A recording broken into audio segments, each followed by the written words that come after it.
estamos, Rías Baixas, moito por descubrir, Rías Baixas por moitas razóns.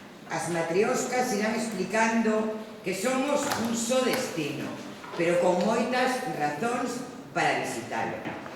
Usamos as matrioscas para crear expectativas sobre o que se pode descubrir nas Rías Baixas ou que as Rías Baixas albergan no seu interior. Lugares e experiencias inesquecibles nunha terra que acolle con agarimo a todo aquel que nos visite.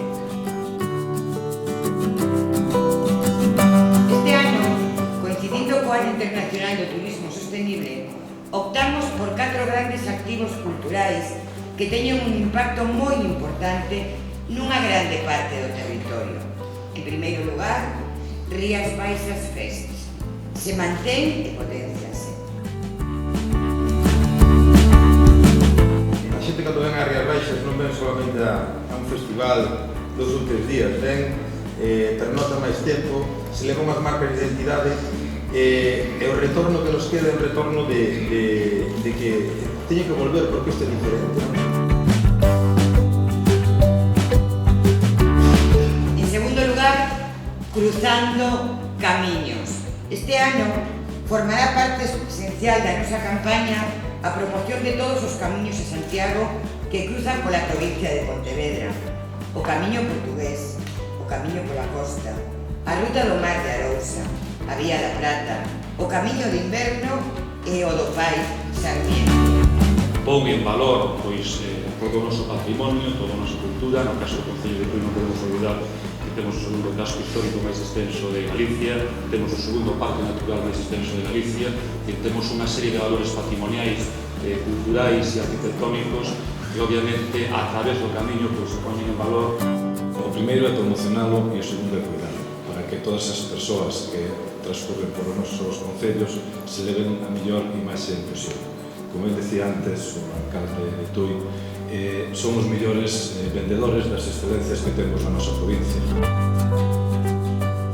Confluen dous camiños importantes, a Vía da Plata e o camiño de inverno en Lalín, o camiño de inverno que eu creo que é o que ten neste momento un dos maiores potenciais, porque o gran descoñecido, temos unha análise que di que ven un turismo de nivel de renda medio alto e interesante para a nosa comarca, para a nosa zona.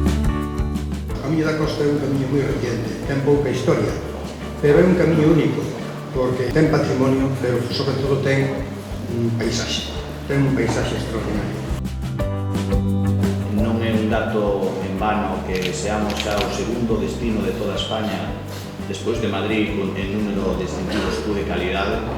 Dende logo, este tipo de produtos como a promoción dos camiños vai a poñer en valor toda a nosa comarca. Porque hoxe falamos de trekking, de senderismo, de VTTs, e xa, bueno, pues o camiño de Santiago e concretamente o Padre Sarmiento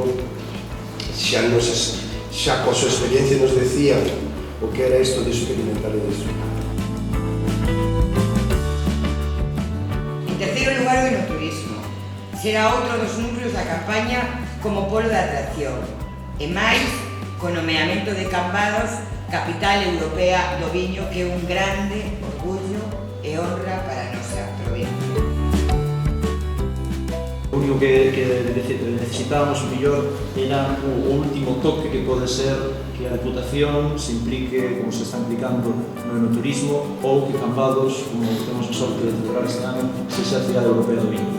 Por iso creo que este vai ser o noso ano, o ano do enoturismo. É evidente que este nombramento é moi importante para Cambados e é unha oportunidade única para darnos a conocer internacionalmente, pero desde logo non só Cambados, senón tamén toda a comarca dos Andes, toda a provincia de Pontevedra e, por suposto, toda Galicia.